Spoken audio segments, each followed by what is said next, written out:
Olá e bem-vindo a mais um programa Saúde e Você.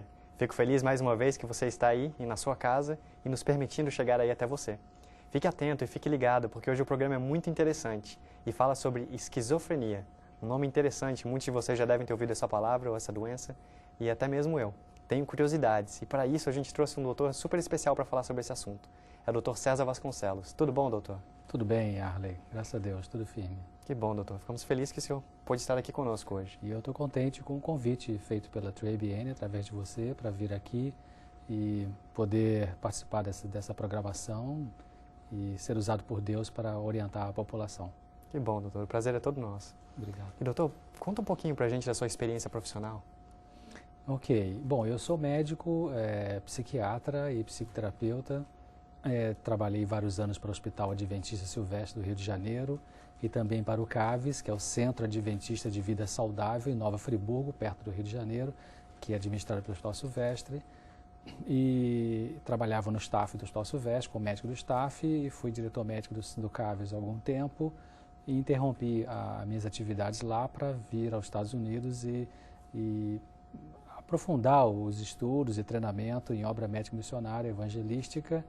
Eu acho que o final dos tempos está aí, então eu senti que Deus tocou no meu coração para que me dando o desejo, assim, e a necessidade, eu diria, de trabalhar bem na área evangelística médica, né? Está no meu coração isso, e Deus realmente abriu uma porta, assim, no meu coração e também fora, na instituição, no Wildwood, para que eu pudesse vir e estar aqui no Wildwood, que trabalha preparando pessoas para a obra médica missionária desde 1942, com um centro de vida saudável, com um pequeno hospital e com a escola de obra médica missionária, treinando jovens e pessoas de qualquer idade que vêm de vários locais do mundo para treinar, estudar e sair para servir a Deus nesse ramo da pregação do Evangelho, que é a obra médica missionária, que é o braço direito do Evangelho.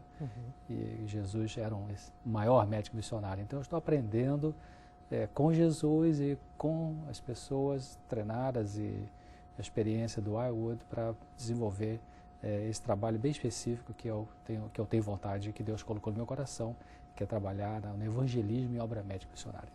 Que bom, doutor, que o senhor ouviu o chamado, aceitou e está vindo aqui se aprofundar nessa área. Amém. Que Deus lhe abençoe nesse trabalho que o senhor está fazendo. Amém, obrigado. E, doutor, vamos falar um pouquinho sobre o tópico de hoje. O que significa esquizofrenia? Esquizofrenia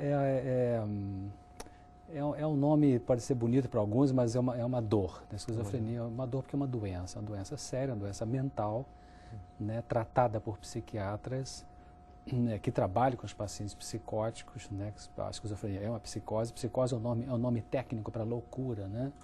E esquizofrenia, você veja bem, esquizofrenia. Esquizo significa dividido, algo que é dividido. E frenia vem de mente. Então, esquizofrenia literalmente seria a mente dividida. Ela é uma das mais graves doenças mentais, como eu disse, é uma psicose. Um dos pais da psiquiatria, ele até quando estudava essa doença várias décadas atrás, ele então chamou de demência precoce. Foi o primeiro nome que teve antes de surgir o nome esquizofrenia. E demência precoce, por que isso? Porque surge uma espécie de perda da capacidade funcional da mente, tipo uma demência, né? Precoce, ou seja, na juventude.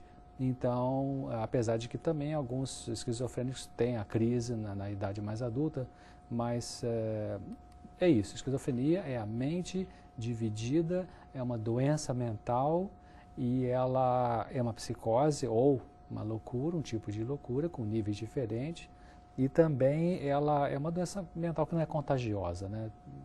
É isso. E doutor, o senhor falou que a esquizofrenia é uma psicose. O que é isso? Isso é a mesma coisa que uma neurose? Não, é uma boa pergunta, né? Eu particularmente, eu não gosto da palavra neurose desde que eu comecei a fazer a minha especialização em psiquiatria.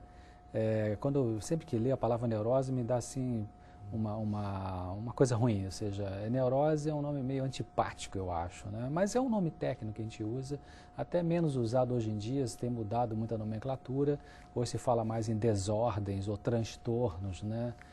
Neuróticos ou algo assim. Mas não, é diferente, a esquizofrenia ela é uma psicose, não é a neurose, se eu fizesse assim um gráfico aqui, imagine um gráfico, né, que você tem aqui nessa extremidade o que seria a pessoa normal, né?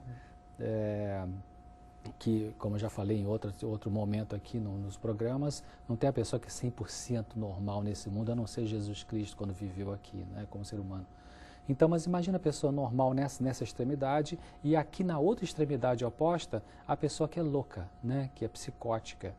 Então, a pessoa neurótica é aquela que estaria num ponto dessa escala, que vai da normalidade até a psicose. Quer dizer, a psicose é a perda total da conexão com a realidade, né? E a pessoa normal está conectada com a realidade, ela sabe quem ela sabe onde ela sabe que dia é hoje, está orientada no tempo, no espaço, com relação a ela mesma, com relação às outras pessoas. A pessoa neurótica, então, tem tipos diferentes de neurose, tem graus diferentes de sofrimento neurótico, ela está um pouco mais para cá, perto do que seria a psicose, ou seja, a pessoa neurótica é como se ela fosse uma pessoa que está funcionando com uma camisa de força.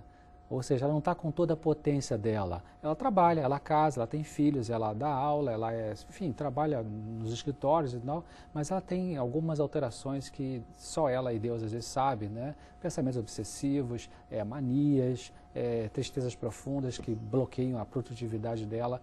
Então, neurose é isso. Neurose é um enfraquecimento da estrutura da personalidade sem desestruturar essa personalidade, que no caso é a psicose.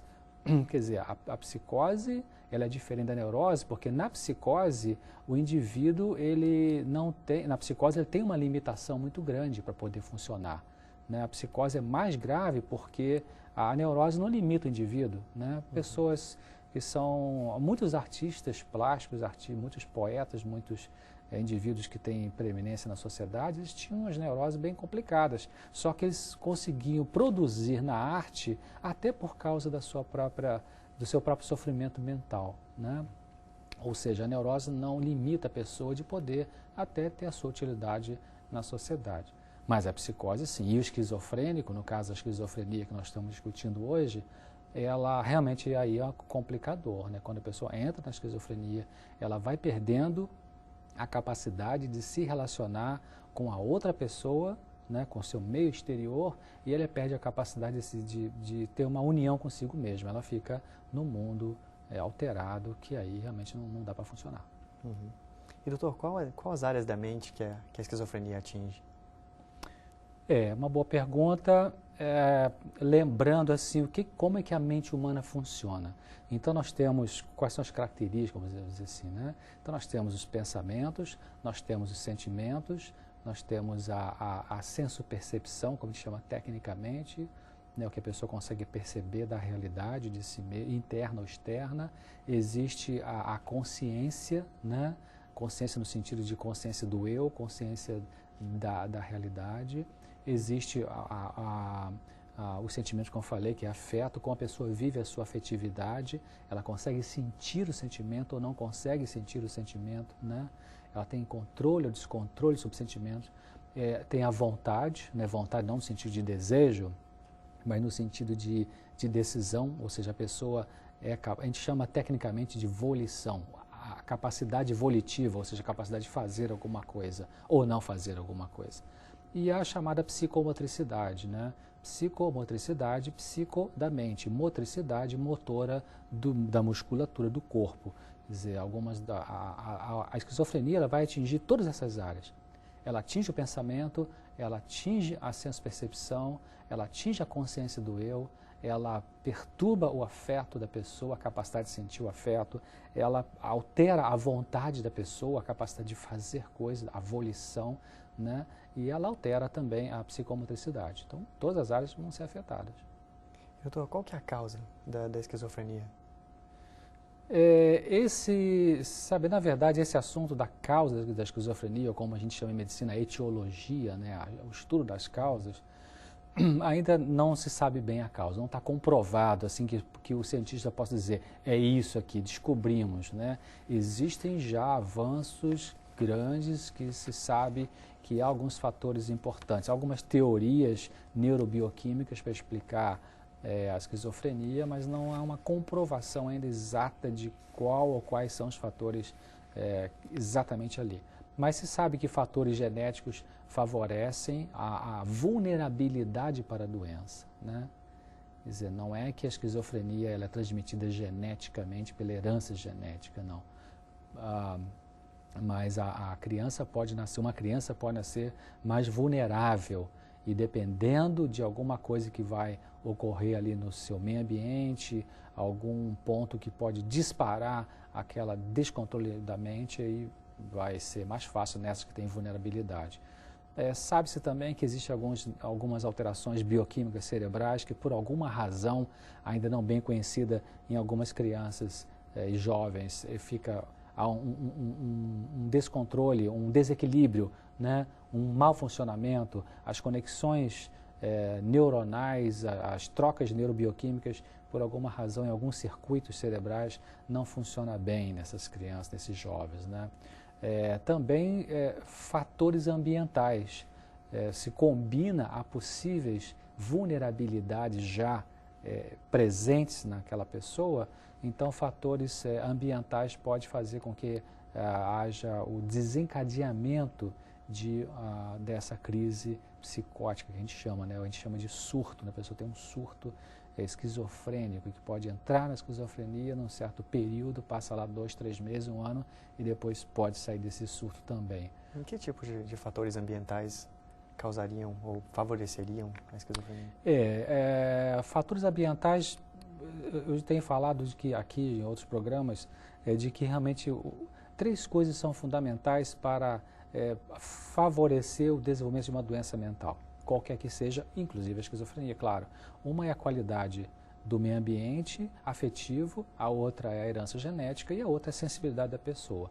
Então, quer dizer, fatores ambientais que podem desencadear pode ser uma família muito desestruturada, né? Uma pessoa que vive na família que tem ou separações, ou brigas, ou alcoolismo, né? Ou tensões graves, às vezes violência, né? Nessas famílias. Mas esses fatores ambientais, eles são realmente um ponto assim fundamental para poder, eu acredito, desenvolver em algumas crianças jovens, no caso mais jovens, né? O desacerto entre os pais, né? São favorecedores, vamos dizer assim, de um desequilíbrio naquela criança, naquele jovem que já tem essa facilidade para isso, né?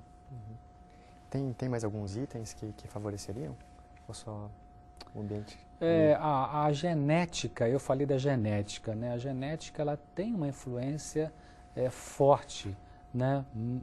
Os fatores genéticos explicam a esquizofrenia, né? A genética, mas na verdade, ela não explica tudo. Por quê? Porque alguns estudos foram feitos com gêmeos, crianças gêmeas idênticas, as chamadas monozigóticas, né? Crianças que são gêmeos idênticos e que nasceram de pais que ambos eram esquizofrênicos. Então, uma criança se tornou depois esquizofrênica quando era jovem e a outra não se tornou. Então, quer dizer, a genética ela não consegue explicar tudo, né? Apenas há uma propensão aí. E quais são os sintomas causados pela esquizofrenia? Os sintomas principais da esquizofrenia, né? Então, analisando assim mais ou menos um por um, você tem as alterações do pensamento, né? A principal alteração do pensamento no esquizofrênico é o delírio, né? Delírio é o quê? Delírio é uma alteração do conteúdo do pensamento. Então, existem tipos diferentes de delírio. Delírio de grandeza, delírio de ciúme, delírio de perseguição, né? O que é um delírio de ciúme? É muito comum o delírio de ciúme em pessoas alcoólicas, né? Nem só esquizofrênico. Em esquizofrênico é mais comum o delírio de perseguição, chama delírio persecutório, né? A pessoa acha que tem alguém atrás da porta olhando e, sabe, tem alguém que quer matar e o vizinho está com a arma lá apontada para ele. Então, são delírios, são ideias, pensamentos que cria na cabeça do indivíduo que não tem base na realidade, não são verídicos, não são influenciados pela vontade, né? Quando a pessoa tem um esquizofrênico tem um delírio desse, não adianta você tentar comprovar para ele. Não, mas olha, não abre a janela, abre a porta, não tem ninguém atrás da porta, não. Não adianta você fazer isso, porque é uma alteração da mente. Se ele falar assim, tem alguém atrás da porta com uma arma que quer me matar, isso é um delírio, né, de perseguição. Aí se você abre a porta e mostra para o indivíduo esquizofrênico que não tem nada, não adianta, não vai convencer, porque a mente não funciona. Ele vai achar, não, ele já foi embora, ele fugiu, né? Ou ele passou para outra porta, daqui a pouco ele volta mais tarde, porque não dá para quebrar isso com a conversa, né? Então, alteração do pensamento, delírio, alteração também da interrupção do pensamento. Ele vai falando uma coisa e de repente ele corta completamente e fala de outra coisa, né? Interrompe o pensamento, não consegue raciocinar com uma ordem normal como nós conseguimos, né? A gente chama isso de alteração do curso do pensamento, né?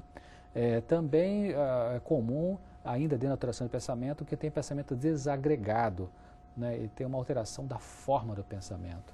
Não tem uma agregação, não tem uma união ali. Nas alterações da senso-percepção dos esquizofrênicos, então são as alucinações, né?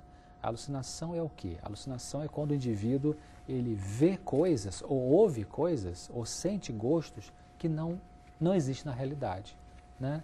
Então, um esquizofrênico que está numa crise de alucinação, ele olha assim e diz, nossa, você está com uma roupa vermelha e tem um elefante atrás de você que vai te pegar e tal. Isso é uma alucinação, ele vê coisas que não existem. É diferente de ilusão. Ilusão é você ver a coisa que existe, só que você torce o sentido daquilo ali, né?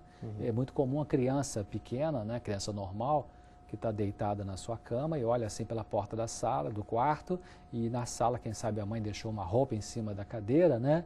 Aí de noite, assim, aquela penumbra escura, a criança olha e pensa que é uma pessoa que está ali. Isso é uma ilusão. Não é alucinação, é uma ilusão porque existe realmente uma roupa ali, só que o medo da criança cria uma fantasiazinha, né? E se você acende a luz e mostra para ela, não, a mamãe botou a roupa aqui. Ah, tá bem, mãe, puxa, que susto que eu levei. Ela corrige aquilo, né? Já a alucinação também no esquizofrênico não adianta corrigir. Você tentar provar que não tem a coisa ali, não adianta, porque está alterado. Então isso chama-se alteração da senso-percepção. As alterações também da consciência do eu, né? A pessoa perde a autonomia, perde a noção de limite, ela não tem noção de limite, né? Noção de identidade, noção de unidade com o eu. Ela não sabe se ela, se ela é você, se ela é Jesus Cristo, se ela quem que ela é, não tem. Né? Porque lembra que eu falei, esquizofrenia é a divisão da mente, a mente fica dividida, a pessoa perde esse contato com a sua identidade, com o seu self, né? É uma coisa bastante pesada. Ainda dentro da esquizofrenia, as alterações do afeto, né? Incapacidade de vibrar com o sentimento. Uma coisa típica de esquizofrênico como se fosse uma anestesia do sentimento, né? Ele não consegue sentir o sentimento, né? Não tem isso aí, ele não consegue dizer assim, eu estou com tanta saudade de uma pessoa, né? E hoje estou tão triste, e eu estou nervoso hoje, não consegui resolver. Não tem isso aí, o sentimento fica meio que anestesiado, né? A vontade fica perturbada, né? Ele não consegue ter vontade de fazer as coisas, ou faz tudo atrapalhado, com agressão, né? Pode ficar super isolado, no estupor que a gente chama, né? Ou pode ficar super agitado também, alterações. Esses variados sintomas não devem se apresentar em todos os casos, ou seja, há diferentes tipos de esquizofrenia? Há diferentes tipos, a gente chama de formas clínicas diferentes, né? Então, as formas clínicas da esquizofrenia, os tipos diferentes delas são a esquizofrenia paranoide, talvez seja uma das mais conhecidas, em que predominam os delírios e alucinações. Depois tem a esquizofrenia hebefrênica, que significa, esse prefixo significa jovem, né? Hebefrênica de início jovem, começa mais cedo. Ela é mais grave das esquizofrenias, dos tipos de esquizofrenia. E a esquizofrenia hebefrênica, a pessoa tem risos imotivados, até chama-se riso de hiena, né? Ri sem nenhuma razão, né? Maneirismos, caretas e um afeto bem superficial e inadequado. Um outro tipo, sem ser a paranoide hebefrênica, é a esquizofrenia catatônica. A esquizofrenia catatônica é aquela que pode ter uma agitação psicomotora, mas também o mais comum da catatonia, chama-se catatonia, né? A esquizofrenia catatônica, é o estupor, ou seja, a pessoa pode ficar parada numa posição como se fosse uma estátua. Fica ali parada horas, 3, 4 horas, 6 horas, 12 horas ali, ou deita na cama e fica ali imóvel, como se fosse uma estátua. Chama-se esquizofrenia catatônica, né? Esses são os 3 tipos principais. Tem a esquizofrenia simples também, que tem uns sintomas mais gerais, né? E tem a chamada esquizofrenia residual. A residual tem sintomas que são os sintomas chamados negativos, né, que piora a mente da pessoa, como por exemplo o autismo. Autismo é uma palavra bem comum na esquizofrenia, né? Autismo é um isolamento para dentro de si mesmo. A pessoa autista, tem até as crianças autistas, né? Ela se isola do seu mundo externo, isola da sua família e fica num mundo completamente seu. Então, na esquizofrenia residual, toda esquizofrenia tem o seu autismo, né? O autismo vai se aprofundando na medida que a pessoa vai entrando na doença.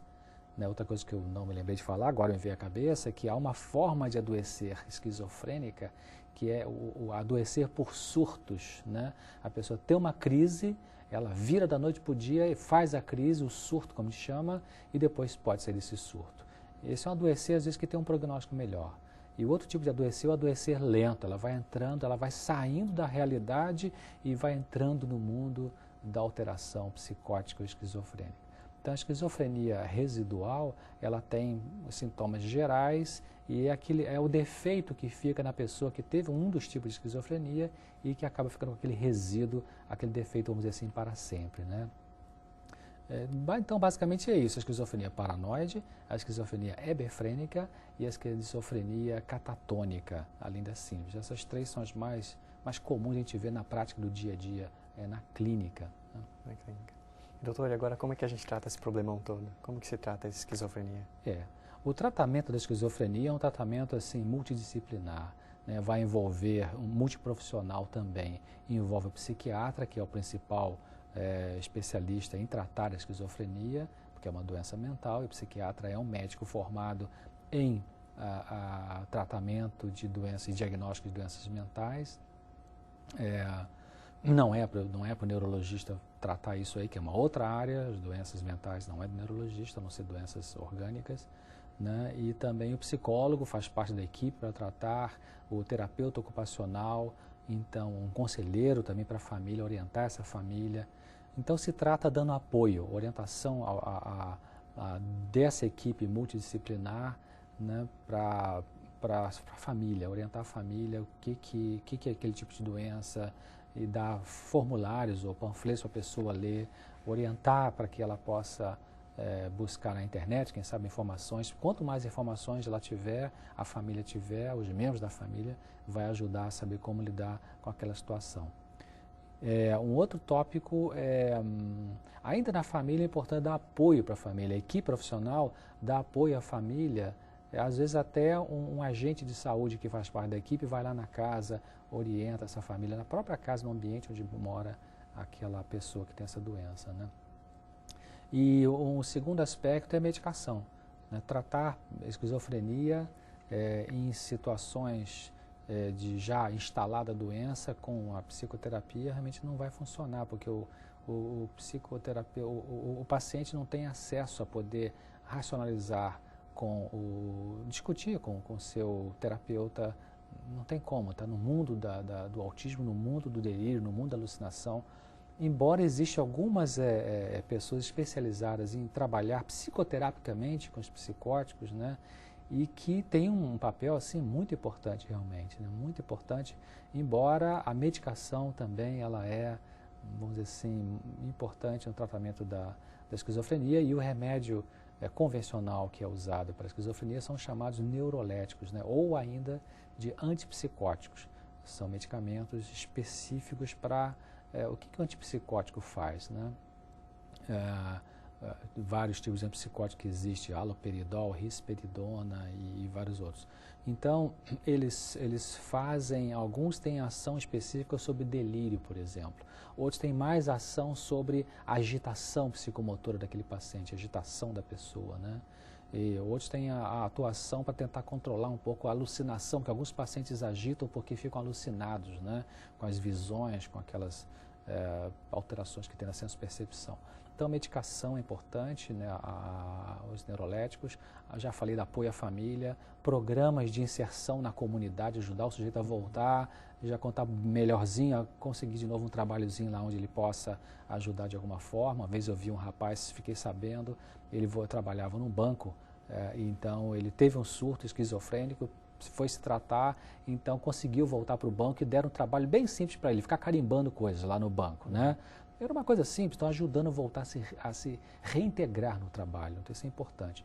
A terapia ocupacional também é bem importante, com terapeutas ocupacionais, que é um dos membros da equipe, né? Eventual internação hospitalar, então é importante também, às vezes algumas crises são tão fortes, são tão perturbadoras da família que tem que botar no hospital alguns dias até a pessoa sair daquela fase perigosa de agredir outras pessoas, de autoagredir, então tem que hospitalizar. Basicamente são as atuações, né? E como que evolui a esquizofrenia? Há melhora ou não há? A esquizofrenia em geral é o seguinte, de 100 pacientes esquizofrênicos, 25% permanecem com defeito, se tratam, após tratamento, permanece com defeito de comportamento, né? 50% permanece com a doença, infelizmente, e ela se torna uma doença crônica. E 25% evolui para a cura, né? Graças a Deus tem cura também, para vários casos. E bem rapidamente, doutor, só para terminar, mas existem fatores que atrapalham ou que favorecem a esquizofrenia? Há um prognóstico ruim, quer dizer, o prognóstico, né? Quer dizer, quando a pessoa tem boa inteligência, a pessoa tem um início da doença bem tardio, não começa logo na adolescência, tem apoio familiar, um diagnóstico precoce rápido e vai procurar o tratamento mais rápido, então isso realmente pode ajudar. Ou quem tem a forma catatônica ou paranoide pode ser mais fácil de tratar. É ruim o prognóstico se a pessoa tem déficit de inteligência, se a doença começa muito cedo, se a família é muito desagregada, né? E se é um tipo hiperfrênico, aí a coisa pode ser pior, né? Doutor, num resuminho geral, assim, o que o senhor diria sobre a esquizofrenia? A esquizofrenia é uma doença mental que é um sofrimento imenso na pessoa. Por alguma razão ela perdeu a capacidade de sentir, ela ficou embotada, então tem que ter muito amor, paciência, orientação profissional correta, né? Pedir a Deus que ajude essa família a cuidar dessa pessoa e levar para o profissional, que é o psiquiatra, para cuidar dela tecnicamente. Doutor César, muito obrigado por todas as informações que o senhor nos deu. Nada, obrigado. Infelizmente, nosso tempo já se acabou, mas nos vemos no próximo programa. Até mais.